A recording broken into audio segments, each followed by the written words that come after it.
You're listening to the Options Insider Radio Network, the home of the Options Podcast. For more quality options programs, visit theoptionsinsider.com or search for Options Insider Radio Network in your podcast provider of choice. Listeners can also access all of our programming through our mobile app available in the iTunes and Google Play stores. Select programs are also available via live stream at mixlr.com/options-insider. That's mixlr.com/options-insider. Don't forget to follow along with your favorite programs and submit your own questions for the hosts at twitter.com/options, stocktwits.com/options, facebook.com/theoptionsinsider, or via questions at theoptionsinsider.com.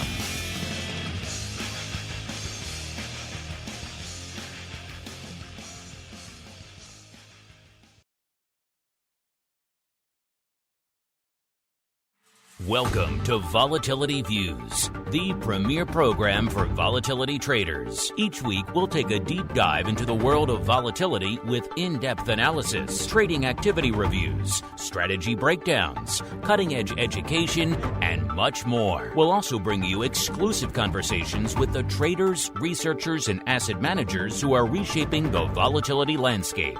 If it involves volatility, then you'll find it on Volatility Views. Volatility Views is brought to you by MIAX, one of the fastest, most efficient trading platforms in the world. MIAX is proud to bring you Spikes Volatility products. Spikes options and futures are traded on the Spikes Volatility Index, SPIKE, offering pinpoint accuracy, radically faster dissemination, and a highly transparent settlement auction, all for ultra-low exchange fees.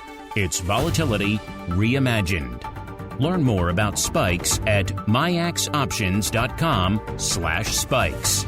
Options and futures involve risk and are not suitable for all investors. The statements made are provided for informational purposes only and should not be relied on for financial or legal advice. And now, it's time to take a deep dive into the world of volatility. It's time for Volatility Views.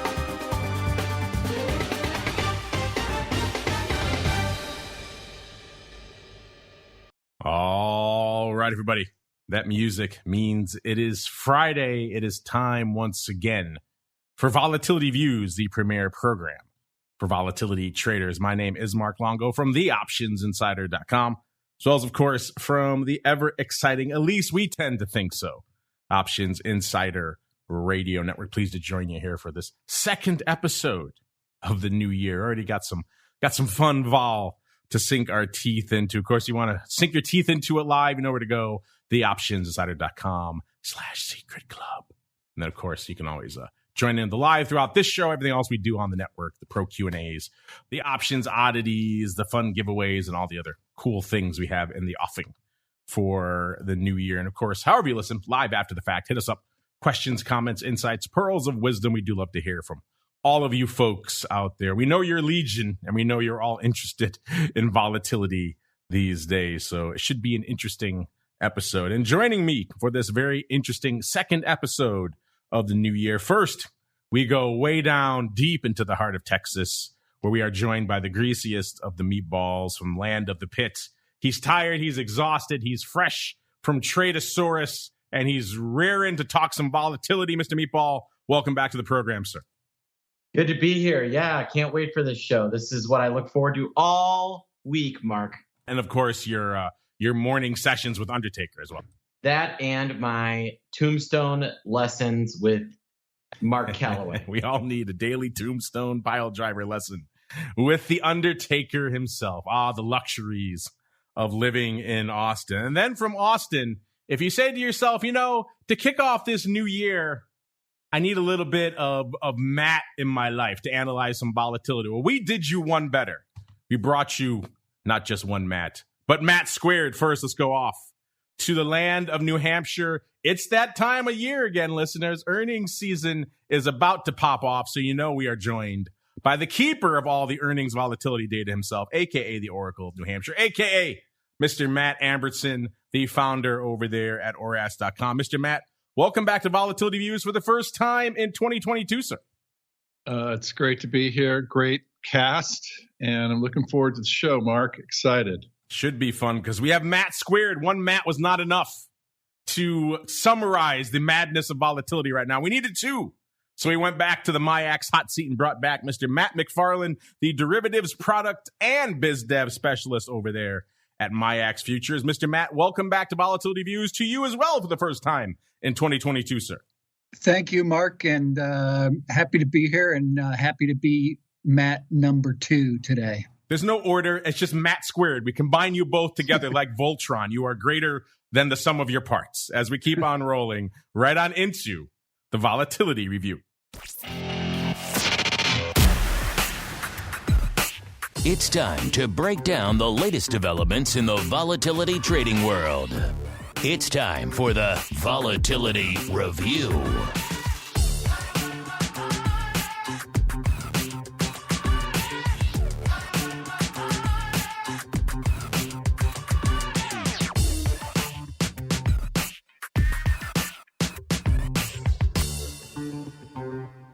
All right, everybody, welcome to the Vol Review, the portion of the show where we break down the week that was and indeed still is from a vol trading and trending and analysis and unusual activity, all sorts of fun perspectives.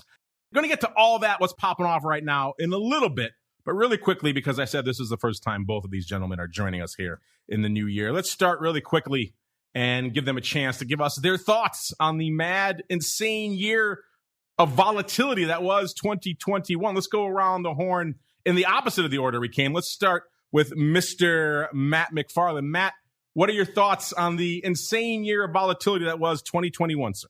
Yeah, 2021 was definitely a very interesting year.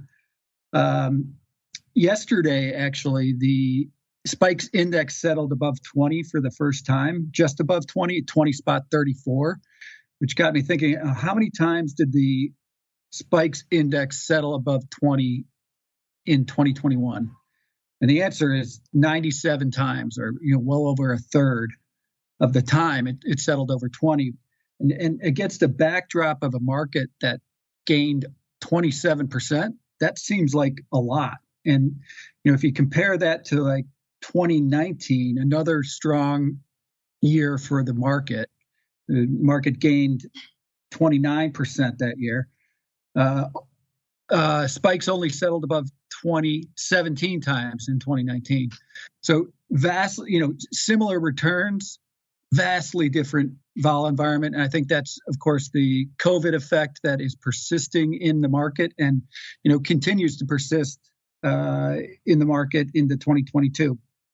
Well, we can add another day above 20 right now, pretty much. We're about to. And, of course, a lot of vol squeezing back into the marketplace. We'll get to all that in a second. First, let's go back up to the land of New Hampshire. Mr. Matt and his team over there at ORATS, always running their models and crunching their numbers, always have their fingers on the pulse of all things vol. Mr. Matt, a crazy year is in the record books, 2021. What were, for you, some of the highlights and lowlights and takeaways from a vol perspective, sir? Well, just to riff on what Matt just said, that's true, but there was a lot of volatility. So I'm looking at the historical volatility. We do a enhanced Parkinson measure, and this last spike went up to 1.5 times. But people are just buying the dip. So to me, it was whereas 2019 didn't pay for your implied volatility. This year you wouldn't have gotten too messed up because the historical volatility or the actual statistical volatility was quite high. So I think that was one of the themes. Also, just you just can't get this market down. It just the bears would get it, and then the bulls would buy the dip. And but there was still volatility, kind of going both ways. And then, as always, I like to look at the small stocks and see how that skews looking. Is the Robinhood effect still there? I saw a prominent vol writer saying retail is going to be dead. But according to my numbers, the skew is still quite high. For example, I look at the 5 delta implied volatility versus the 75 delta. So that would be a call. So that would be like a out of the money put versus the way out of the money call. Usually that's about 80%, that ratio. Now it's over 1 still. It got as high as 1.1 or 10% over even. So, they're still bidding up. And that's, I should mention that's the component weighted Russell individual names. So are the retail traders still having an effect? I would say definitely. I think that was one of the big themes that we saw in 2021, and that's still here. And dare I say, make earnings great again at the end of 2021. And I'm hoping that will be a theme for 2022. I don't know why I root that on, but it's I feel bad for the long volatility people in the earnings. So that's why, Mark. We'll get to all those long vol players on the earnings front in a second. Yeah, looking a little better for them right now. But before we do that, let's go back out now to where the markets are right now as we kicked off the show here. A little bit of a different tale of the tape than what we've seen earlier in the week. The rest of the week, it seems like, the other major indices were perhaps rallying. Dow and S&P and NASDAQ was giving up the ghost. Today, it was the opposite. When we kicked off the day, we had Dow and S&P off, and NASDAQ was feeling its oats. As the day has progressed, the red has continued to creep across all of the major indices. Coming into showtime, as of a few minutes ago, we had the Dow off about 1.2%.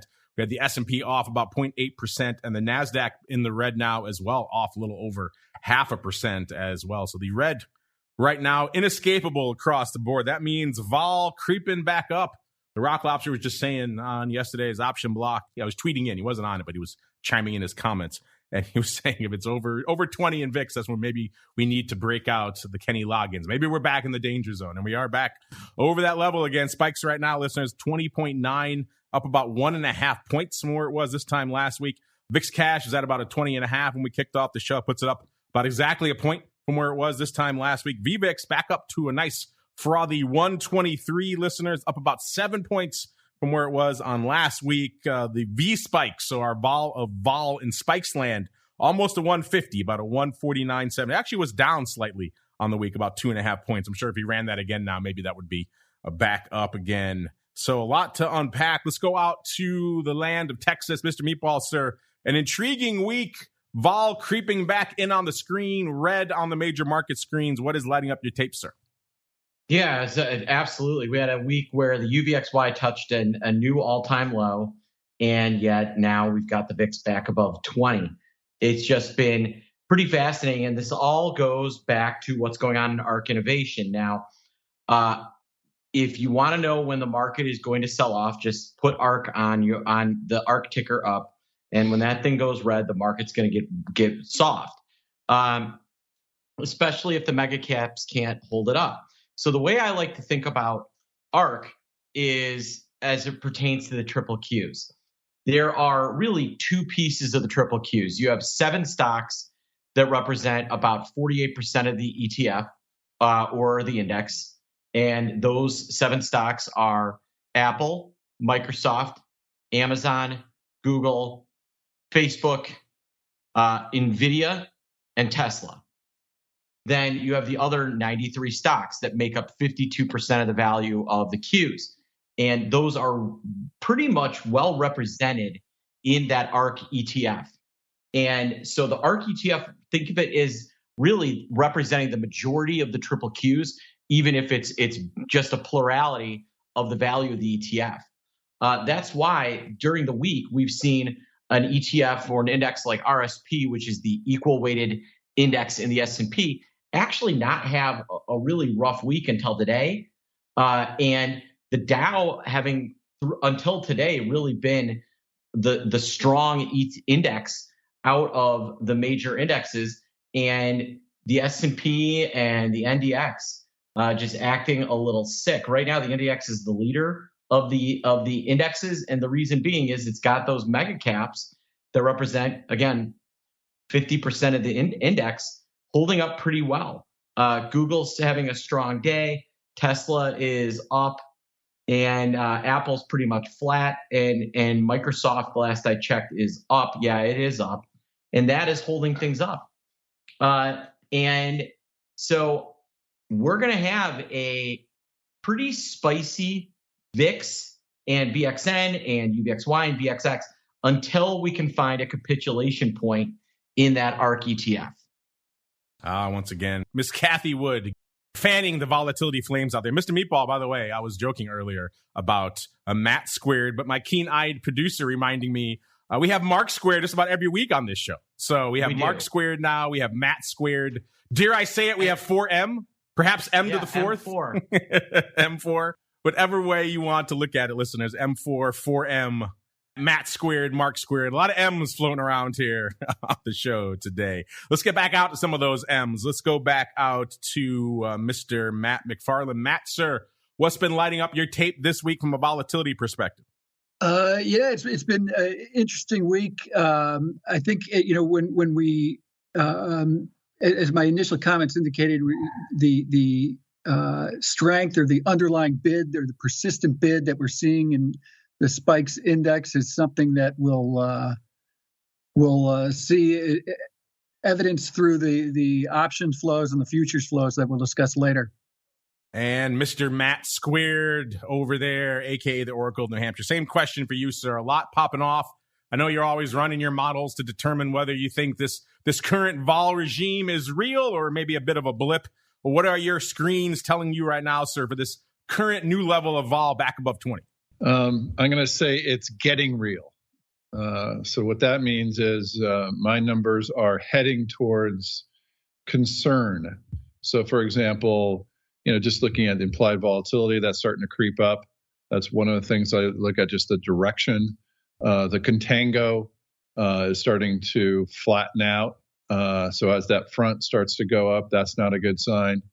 And then my flat forwards is one of my favorite. And again, I'll just give a brief overview of what that is. There are two ways that we calculate forward volatilities, and a forward volatility is, let's say, you have a 30-day and a 90-day. The 30-day has an implied volatility, the 90-day has an implied volatility, but there's a volatility that's between the 30 and the 90-day. So that's the forward 90-30 volatility. So you could calculate that with a formula that's pretty straightforward, or you could do this other way that the traders used to do, is put that into a time calendar trade and find the implied volatility where the 90-day and the 30-day line up. So where each of them have their own volatility and it matches what the market is. So we call that a flat volatility. And usually that is about 1, or at least consistent. So the flat is similar to the forward. But when the market goes under duress, then the relationship tends to fall apart. So, and just one of the things that we've found in our machine learning testing is this is a canary in a coal mine type of indicator, and it's starting to come down. It's positively correlated. So we're seeing that come down, but still right about pre-concern numbers. So if I could say, if things keep going the way they're going, it's going to get a little ugly. But right now we're in the pre-concern phase, Mark. We're also in right now, Mr. Matt, is the kickoff to earnings season. I know it's your favorite, one of the few times of the year we can really dive deep into the mad numbers over there in the land of earnings season. I know for a lot of our listeners, earnings season, earnings volatility, a big driver of what they do out there in their trading. And we're kicking it off today, actually, really kind of the semi-official really kickoff to earnings season, listeners, because we have the big financials. We have names you've actually heard of popping off this week, listener. Today we have Citi this morning, we have BlackRock, we have Wells Fargo, JP Morgan Chase. So all of the big financials popping off, and they tend to set the tone, give us a bit of a barometer of what we're in store for. And right now, of course, financials very much in the crosshairs because the Fed's about to do their thing pretty soon. So that always puts the financials under the spotlight out there. Mr. Matt, though, I am pleased to say that so far, with a whopping 7 names reporting as of this morning when we ran these numbers, the season off to a rocking start, sir. 170% in terms of the vol being returned versus the vol that was priced in. What do you think, sir? You think we can maintain that for the rest of the season? Nearly 200%? That would be amazing. Well, a little bit of that was some dangler option earnings that came in early in the week before the actual real start, but we'll still count those. And, JP Morgan, 116% actual versus expected move today. So I'm predicting a good season relative to what we've had for the option owners. We, of course, just to give a little bit of background on how we do this, ORATS comes out with we identify the amount that the market thinks the stock is going to move on earnings. So it's not just the straddle price, because you have to estimate what's going to be left in the straddle after earnings. So we have a way of doing that. And then we say, okay, that's the expected earnings. And then we track what the earnings is and do that ratio. And if it's over 1, the people that own the straddle win. And if it's under 1, the people that sell those straddles win. We had a horrendous post-COVID performance for the option holders. A lot of that is just the individual names weren't as important. We were summarizing, and plus the vol got high. A lot of COVID related high volatility. So for whatever reason, the earnings weren't paying off. But now earnings are important again, I think. People are more focused on it, and we're seeing more volume in a lot of these names, and we're also seeing quite a bit of movement after earnings. So and what we do is we break this earnings season down into 6 weeks. So usually the first week are these bigger names.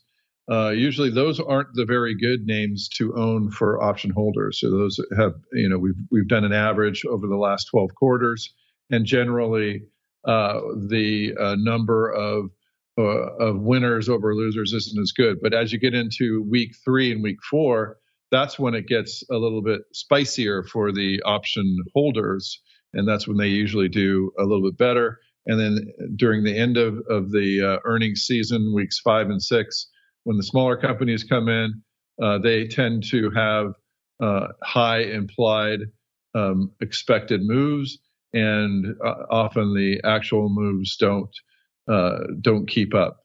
And then also what we've done is we've tested what's the best strategy to use. Is it buying straddles, selling straddles, or doing a time spread?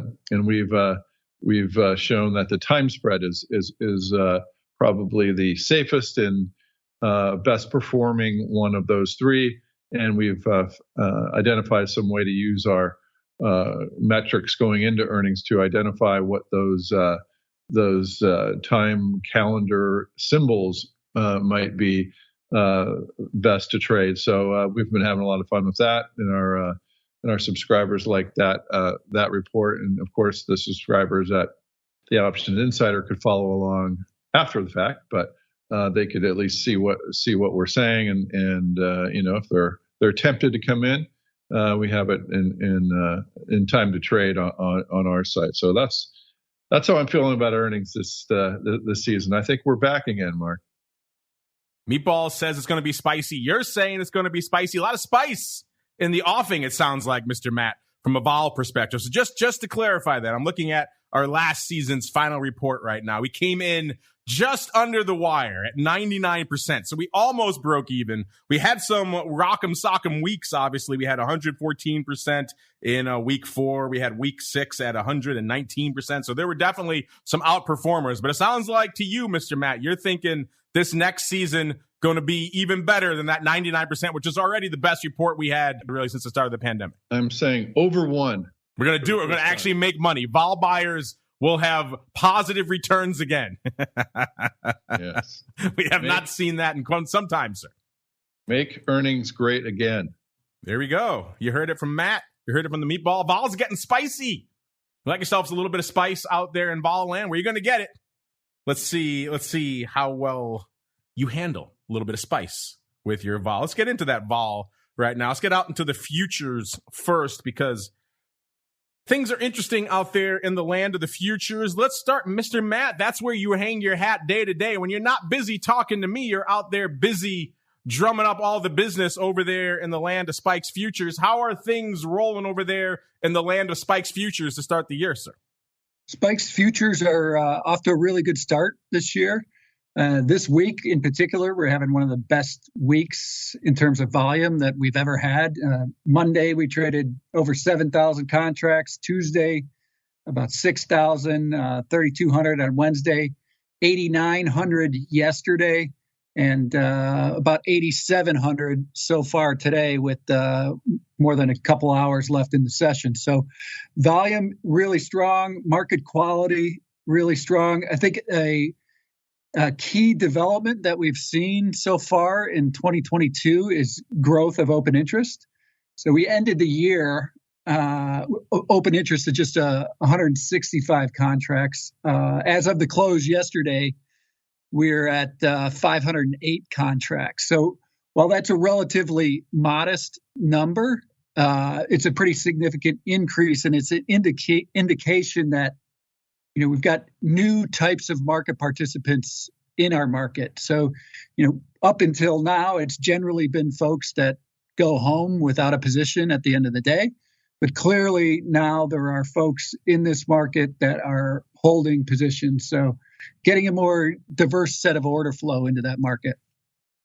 Always fun to see a more diverse set of participants. That, of course, means more flow. More flow in the futures, listeners, means tighter market out there in the options. We'll get to those in a little bit, seeing some paper out there in the land of Spikes options since our last show as well. But before we get there, let's go out to the land of the VIX futures. When we kicked off the show, we saw the VIX futures curve was mostly kind of hovering. The front portion of that curve was up about 1/10 of a point from last week. The Feb portion, so the second notch on that belt down the futures curve there, was actually still down a little bit, down about 1/3 of a point. That, of course, has probably ticked up a little bit since we kicked off the program. Mr. Meatball, sir, anything catching your eye or lighting up your tape out there in the VIX futures term structure this week, sir?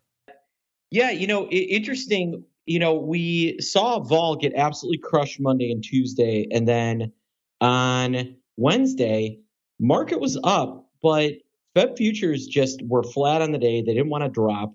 We didn't see a lot of downside pressure on volatility, and lo and behold, what did it lead us to? 2 days of kind of ugliness. We've dropped, call it 100 points in 2 days, which is 2%, not the end of the world, but a pretty, 40 points is not what it used to be anymore, folks. 5 years ago, that was a bloodbath. Now it's a sneeze. But we definitely, again, have this little pop in volatility, and VIX futures are not really reacting in a strong way, but they're definitely not completely fading this move as well. Again, feels like everyone is just waiting for the buy the dip moment, and we may need some capitulation before that happens this time. I don't know. If today ends up really ugly, we would set up for the classic Thursday, Friday, and then since we're closed on Monday, Tuesday, ugly, uglier, really bad, awful open to begin the week, and then make a decision from there. But that does set up with the way that we're trading right now. And is there potential for vol to go to 25 or 30? Yeah. Is vol acting like it wants to do that? No, not in the least.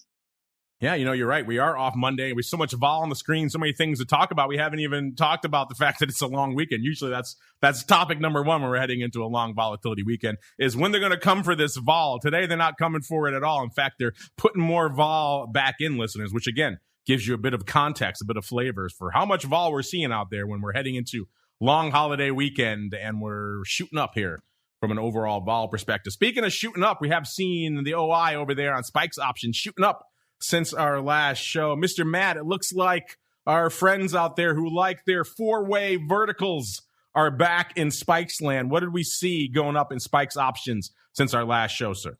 Yeah, pretty interesting trade that went up on Monday in Spikes options. It was a January 2230 call spread. Customer going long the call spread and shorting the January 1820 put spread. So it's essentially a put spread financing upside exposure to the index, bullish on vol, break even level of 22 spot 30. Traded 500 times at a 30-cent debit. A couple interesting things about it. This one, I think the structure of it, getting that market protection and structuring it in a manner where you could get that market protection in a pretty cheap manner. And two, I think it's notable that, a sizable trade is able to be executed in Spikes options at a strong execution price. So as we roll into expiration next week, Wednesday morning, be interesting to see how this trade pans out, with 22.30 being that key level to watch. Well, we were waiting for those size players to come back in here to start the new year. In Spikes options, we were also wondering which side of the fence they were going to be on. Were they going to be fading to the downside? Were they going to come back fading to the upside? It sounds like it's the latter, listeners. What do you think about that? You like that spread, the 18-20?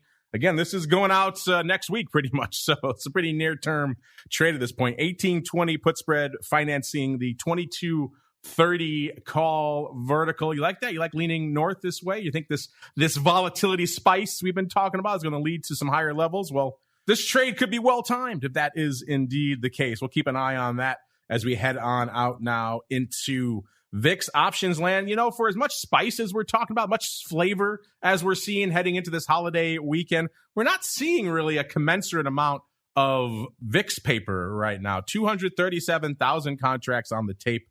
That's not a lot, even though the ADV has come down quite a bit. It's come down another almost 50,000 since our last show, listeners. It's down to 433. That puts it down 49,000 contracts from an ADV perspective since our last show. So we said it, once it got over 700,000, that level is nigh on unsustainable unless we're really hitting some apocalyptic levels in vol and things are really rocking and rolling. And we weren't quite there. So it seemed inevitable that the ADV was going to come in aggressively. And it has. It's come in about 300,000 contracts from that point. It was around 730.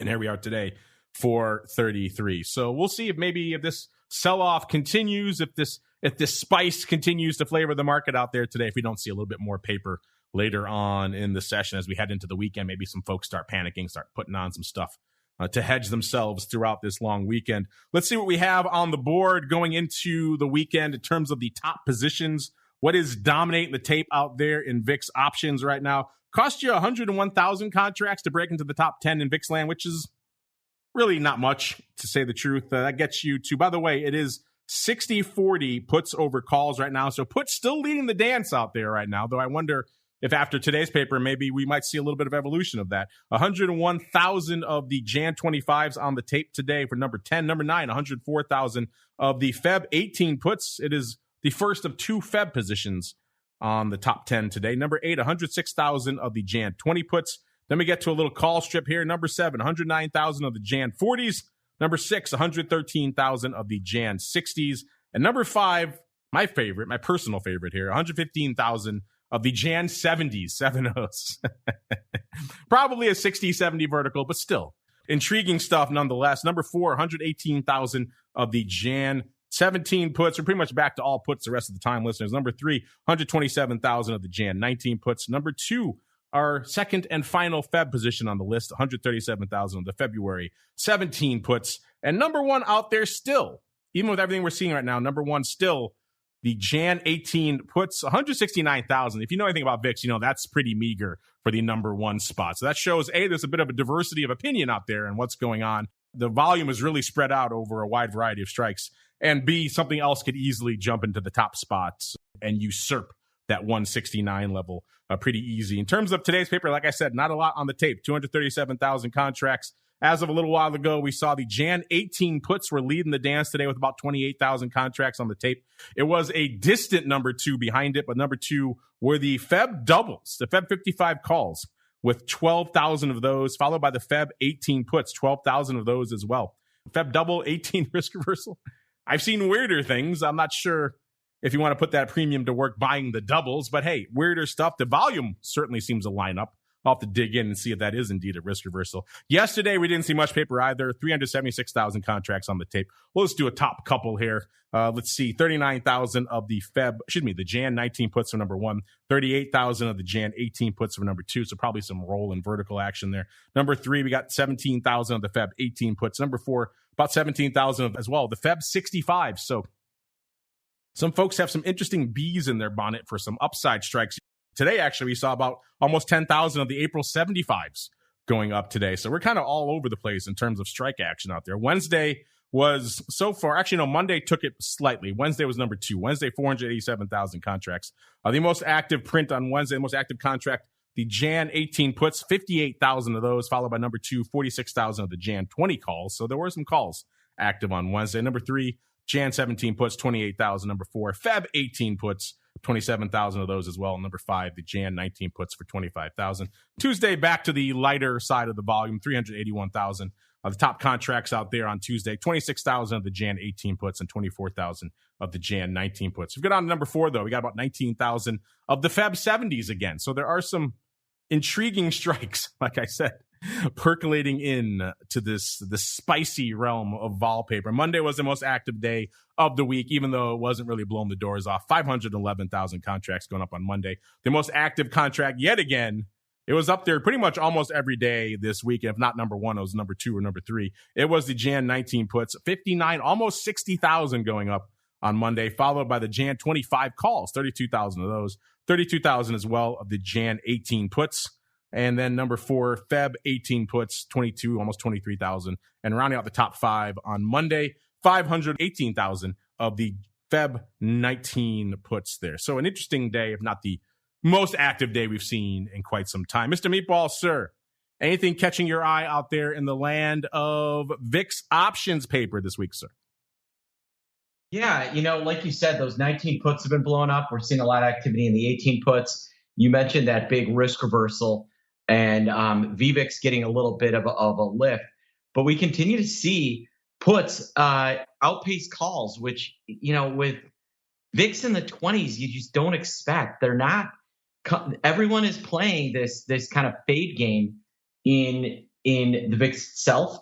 And again, not a lot of volume other than those 19 puts, which have been really popular and traded.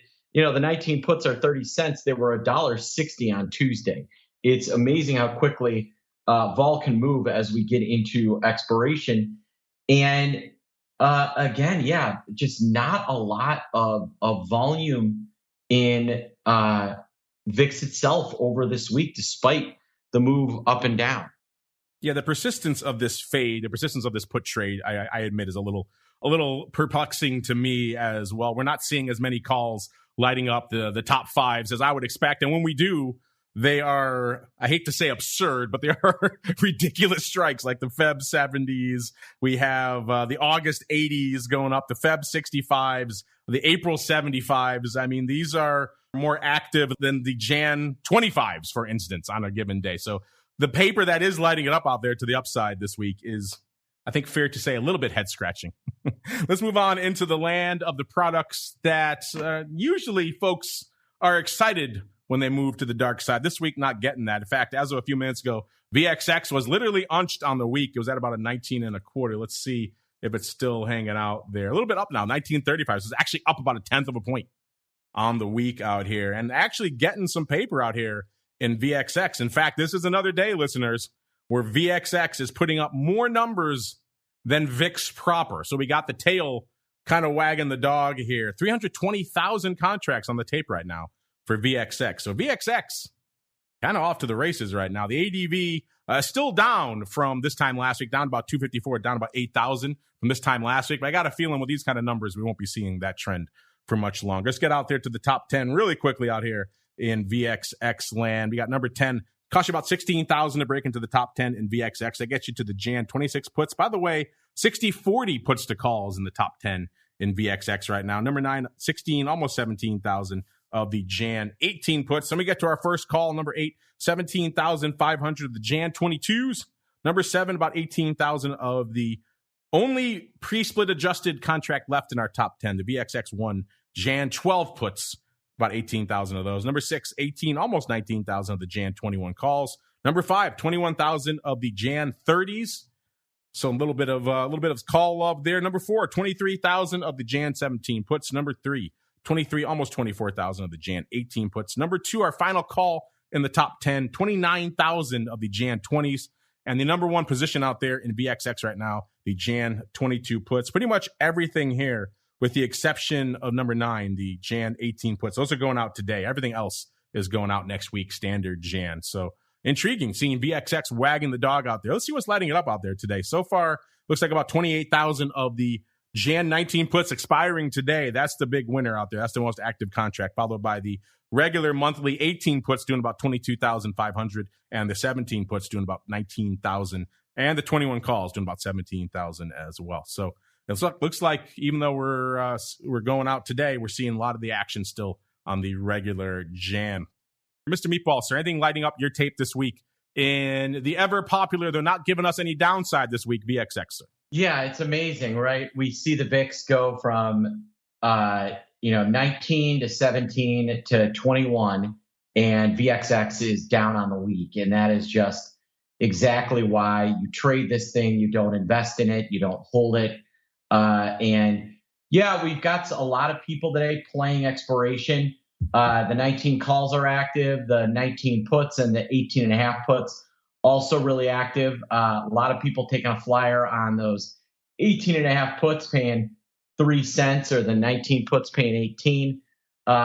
We've not seen VXX get to red on the day, even when SPX was briefly green this morning. So just a real interesting the way the trading is. We're recording this in the middle of the day. The S&P is down 30 as we're talking. And right now, I'm still only 50-50 that we're going to end the day green, or if we're going to completely fall apart. We could be down 100. We could be up 40. I can't figure it out. And that is why VXX continues to trade the way it does, although I think it's a little mind-numbing that we're not seeing a lot of interest in calls. It's all put buyers today. The ratio in expiring puts versus calls at the money, the 19 and 19 and a half calls have traded a total of about 12,000, and the 19 and 18 and a half puts are at 47,000 while we're recording it. That is just, we're talking almost 5 to 1, and we have the market down 30. I was only kind of half joking earlier about, the tail wagging the dog with VXX versus VIX, but do you have anything in your models, anything that incorporates that, Mr. Meatball? Do you put a special flag, a special indicator when we see VXX doing so much more volume than the mothership VIX, sir? It's interesting. I don't have anything as it relates directly to that. Part of that today is because you have this expiration today. That's where all the volume is. And the expiration is a little easier to understand, but no, I don't have anything in terms of volume indicators. That's more of a Matt question, and I'd be interested to hear his answer because I'm wondering whether there is something to that now that you've got me thinking. Getting the ball spinning over. That means we have to go out to the Oracle, New Hampshire. Mr. Matt, I know UVXY and VXX, not your favorite products out there. They tend to erode relatively reliably, except for weeks like this. But it is somewhat interesting to see effectively a derivative of a derivative product like VXX out there putting up substantially more numbers than the mothership VIX product. Does that throw a wrench into any of your works or models, or perhaps make you say, sir? Well, no, actually, some of our most popular backtests are VXX related, and I think that's probably a lot of people are looking at that, and it's endemic of that. There's they're trying to figure out how to short these products that just go down all the time safely, and so. We have a lot of people backtesting. I've done a ton of backtests. So, these put spreads and then selling these call spreads, look pretty good in those symbols. Even, even when the market is looking pretty sketchy. Those names have been down, UVXY, VXX. So you can make some money if you have the right put spread, put diagonal, short call spread, short call diagonal. So that doesn't surprise me. We're seeing a lot of interest in those types of back tests, Mark. Interesting. I wouldn't have guessed that VXX is your most popular, but would have guessed probably covered calls and a SPY or protective put, something along those lines. But VXX, interesting. Your clientele getting pretty savvy over there, Mr. Matt. Well, I think that retail loves these kind of fun symbols, I guess. I don't know, for lack of a better word. And, when they see something going straight down, they want to test it. And so, people understand that a SPY covered call, is not going to do that great. The call is not going to do that great versus just long stock. But they don't know a lot about, what is the best way to play VXX. So, it's like you said, there's a lot of moving parts. And, one of the great things about backtesting is just to be able to learn about something, see how it behaves over time, and then feel a little more comfortable about doing some of these trades, which we're seeing them do. Interesting. You folks back testing VXX out there, listeners, hit us up. Let us know as we get on to VXX's crazier sibling, perhaps, crazier compatriot out there, which is UVXY.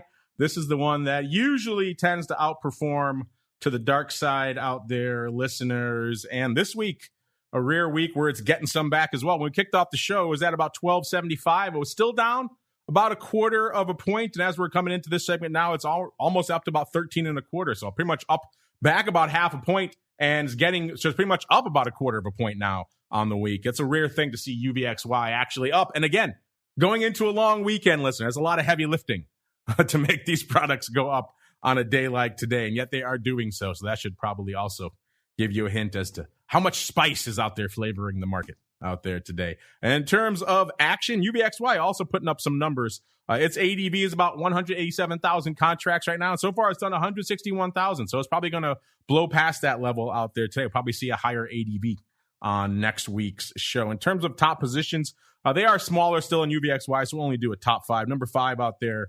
By the way, the entire top 10 is 70-30 calls over puts. Calls have been outpacing puts in UVXY for some time, which is interesting. Of all the products we talk about here, this is probably the one you'd expect that the least. But we've also talked about how there are some interesting pockets of premium to be harvested up there on the upside. And it seems like some folks are discovering that, strikes like number 5 here, the Jan 75s. We go out on a limb and say people probably aren't buying those. And if it passed as prologue, people are selling those. Number 5, 11,000 of the Jan 75s. Number 4, we've got 12,000 of the March 50s. Again, probably overriding these bad boys. And as we've talked about on the show, it's kind of been a less heralded trade, but a pretty decent one. There's more upside juice to be found in these than you might expect. Again, the top 5, 4 of them are calls, listeners. Number 3, 12,000 of the Jan 15s. Number 2, 12,000 as well of the March 70s, 7-0s. And the number 1 position out there in UVXY, the only put in the top 5, listeners, 14,500 of the Jan 10 puts. Again, these are monthly Jan, so they're going out next week, not today. So that is interesting. If you had told me the top 5, 4 of them would be, shall we say, optimistic strike calls, I would probably have said that you were mistaken, but that's what we're seeing out there today. Interesting stuff. I've been meaning myself to go look at those upside strikes a little bit more in UVXY, and one of those things I haven't gotten around to yet, but clearly other folks have. In terms of today's paper, we've got the Jan 13s going out today, about 11,000 on the tape. And again, we're hovering right around that 13 strike, so not entirely surprising there. And then the Jan, regular monthly Jan, going out next week, about 10,000 of those as well going up today. So those are leading the dance today, followed by about 8,000 of the 12 half puts going out today, and the 13 puts, about 7,000, almost 8,000 of those as well today, also going out at the end of the day. Mr. Meatball, a rare week when UVXY is up on the week, even rarer to have it up going into a long holiday weekend. And on top of that, a trifecta, we've got of the top 5 positions, 4 of them are extremely out of the money calls, sir. Well, we see a lot of those extreme out of the money calls that trade from people that don't seem to understand how UVXY works. I don't know why they do it, but they do. Again, it touched an all-time low this week. and now it's up on the week. Just shows you how quickly vol can move around if you're not nimble. This is a great trading product, but not something that needs to be constantly in and outed, held overnight unless you're going to be sitting on some puts. Expiration volume pretty high today. We've got some serious buying on the 13 puts, and then buying of the 13 calls as well. Decent volume there, and then there are some people taking a flyer on those 12.5 puts. They're 4 cents, and there are some people saying, "Hey, what if we turn around? We could make a pretty penny on these 3 cent options." I was making a pretty penny is on these crazy upsides. While you were talking, I pulled up the March 70s. There's about 12,000 of those open right now. The most recent active day for them that did about 2,500 was back about almost a month ago on December 20th. And they sold over 2,000 of these for $2.75, Mr. Meatball, the March 70s, which, again, kind of gets back to what I'm saying. There is more surprising levels of premium than you might think on some of these strikes. Hence why it looks like the predominance of this paper is selling, and the March 70s leading that dance as we keep on rolling. It's time to do, listeners, the most difficult, indeed the most dangerous dance of the program. It is time for the crystal ball. It's time to peer into the future and reveal what the volatility gods hold in store. It's time to look into the crystal ball. All right, everybody, welcome to the crystal ball, the portion of the show where we break down what the heck the vol gods have on their radar for the coming week. And recently we've been getting more difficult, listeners, more dangerous, because we've been going out to the end of the year. You think it's hard predicting VIX in a week, listeners? Try going all the way out to the end of the year. It is challenging. As we come into the end of the show, listeners, VIX continues to get spicy, continues to get frothy, north of the 21, almost 2110 level out there in VIX cash. Spikes at about a 2063 as we wind down the show. And let's see our prognostications.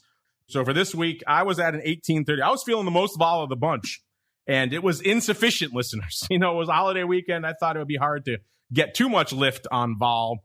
It looks like the vol gods are defying that. Again, we're about 2 points north of that in spikes and about almost 2.5 points north of that in VIX. The Rock Lobster is feeling a lot less vol, 1710, and Jim Carroll was at a 17.5 for this time last week. So nobody was feeling, Options Queen looks like she was all right last week. She had about a 20.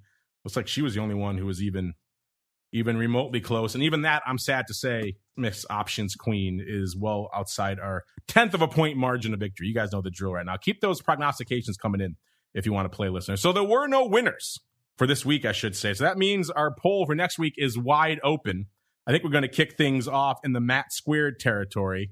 Let's start off with Mr. Matt. Mr. Matt's the Oracle of New Hampshire, because he's been busy crunching his numbers all episode long, getting ready for this moment. Mr. Matt Amberson, A, what is your vol prediction for this time next week? And then B, if you'd like to be doubly dangerous and join the rest of us who ventured off of that cliff last week and make a prognostication for where VIX and spikes will close at the end of 2022, have at it, sir. A double whammy.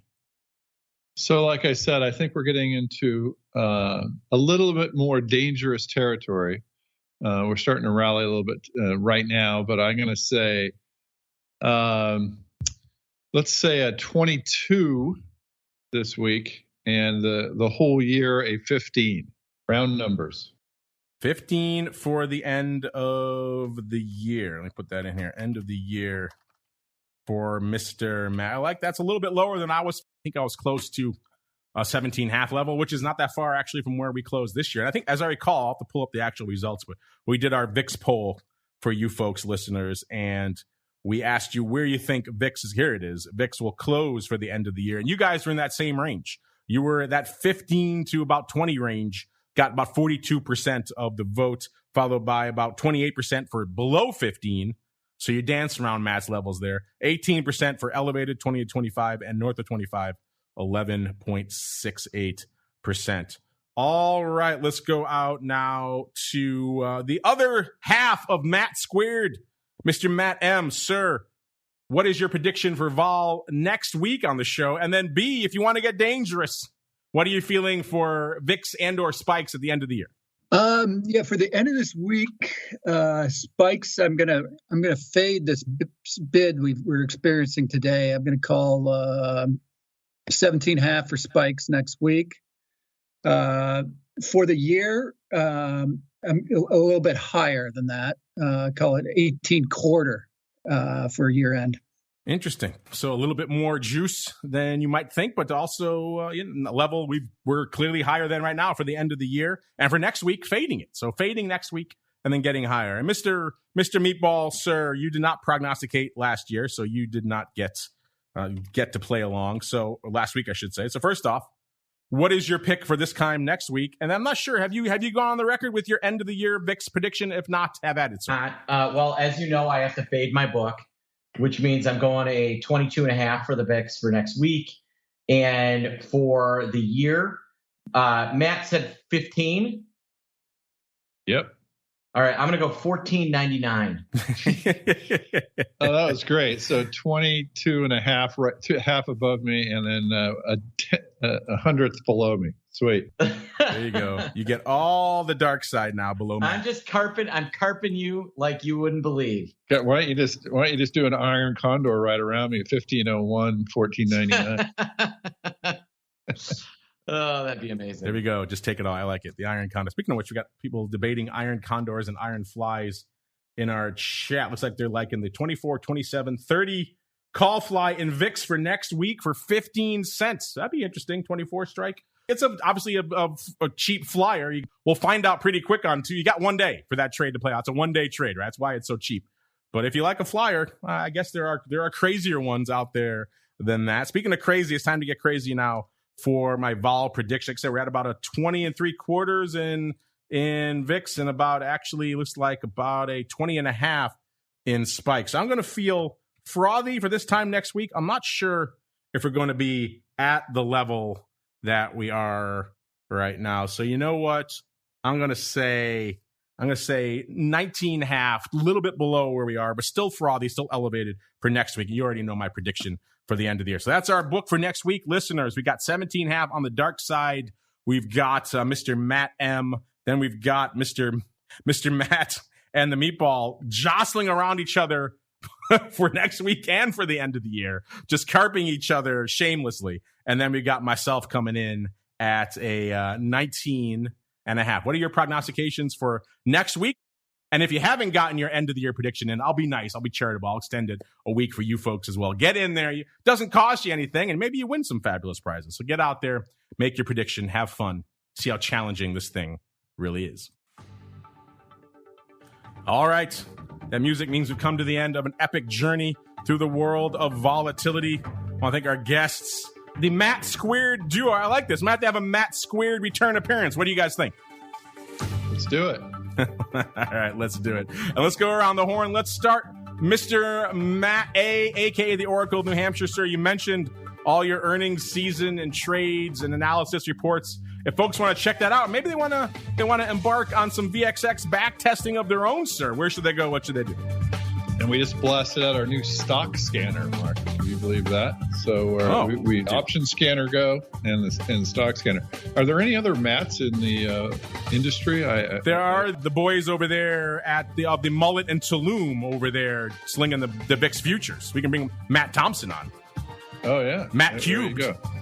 So, yeah, ORATS.com, Matt at ORATS.com. Any questions? Great show. Always learn something from the Meatball. Loved his first tirade. So thanks a lot for letting me on.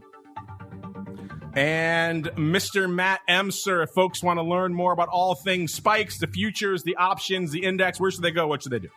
Best place to go is MIAXoptions.com/spikes. All kinds of information for you there.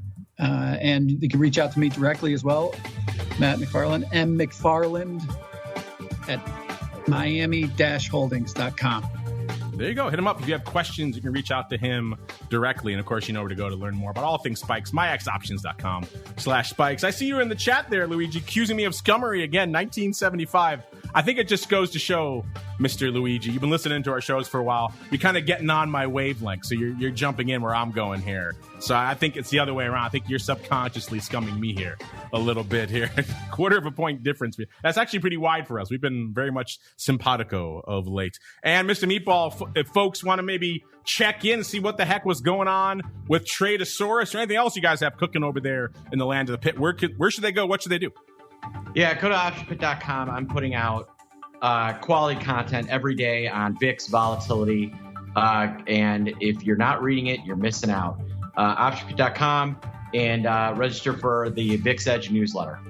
Can they get recordings of the Tradosaurus /Trade Fest? Yes, we'll send you the replay of our all-day Trade Fest that we did on Thursday the 13th. Soon to be rebranded Tradosaurus, correct? Because no. Let's face it, way cooler. Tradosaurus, optionbit.com is the place to go. He loves when I futz with his branding, listeners. And on behalf of the Oracle of New Hampshire and Mr. Matt, the Major Domo of all things futures at MIAX Land, and Mr. Meatball, and indeed myself, a.k.a. 4M. I want to thank all of you out there for downloading, streaming, and subscribing. And we'll see you back here a little bit later in the Secret Club for all things options, oddities. And, of course, we'll see you back here next week, another episode of Volatility Views. Volatility Views is brought to you by MIAX, one of the fastest, most efficient trading platforms in the world. MIAX is proud to bring you Spikes Volatility products. Spikes options and futures are traded on the Spikes Volatility Index, SPIKE, offering pinpoint accuracy, radically faster dissemination, and a highly transparent settlement auction, all for ultra-low exchange fees. It's volatility reimagined. Learn more about Spikes at miaxoptions.com/spikes. Options and futures involve risk and are not suitable for all investors. The statements made are provided for informational purposes only and should not be relied on for financial or legal advice.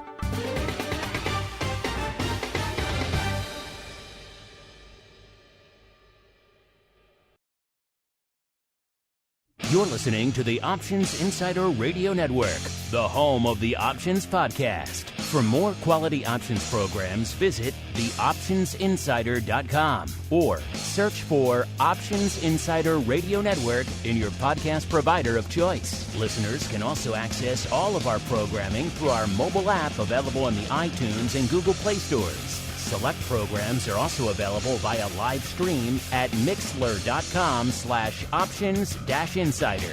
That's mixlr.com/options-insider. Don't forget to follow along with your favorite programs and submit your own questions for the hosts at twitter.com/options, stocktwits.com/options, facebook.com/theoptionsinsider, or via questions at theoptionsinsider.com.